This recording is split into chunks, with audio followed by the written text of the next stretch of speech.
And as you guys know, I was a part of the ABC program, Radnor ABC to be specific, and it was a great opportunity, great opportunity. Came at a very pivotal point in my life.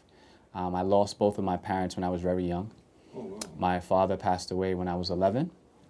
My mother passed away when I was 13. So at that point, I was very just lost, not sure where life was going to take me, kind of giving up, to be honest.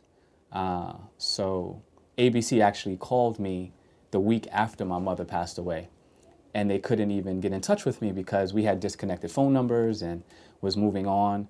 I have older sisters, so they were, trying to take care of things with my mother, and they actually had to contact me through the school. So I went down to the principal's office. How did the initial contact with ABC happen? Well, thankfully, there was a teacher I had in 7th grade. Don't remember many of my teachers, but I remember Miss Sapinski. She had pulled a group of us to the side and said, hey, you guys have shown promise in your academics.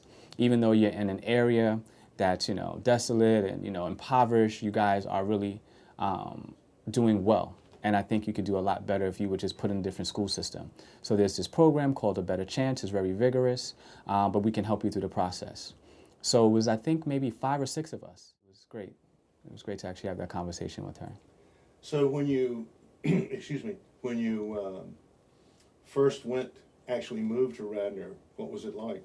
It was culture shock, extremely culture shock. I mean, I grew up in an area predominantly Black and Latino. The academics there weren't as challenging, so I was able to stand out amongst my peers without having to do much. To be honest, I wasn't even going to school that much, but I was still able to do well on exams and, do what I needed to do academically. But when I went to Radnor, not only was it socially a culture shock, but academically. So I went from, poor neighborhood in the Bronx to extremely affluent neighborhood on the main line in Pennsylvania. So we went from being the majority to the minority. The school probably had about 800 students, and out of the 800, maybe 20 of us were people of color. So drastic change for me.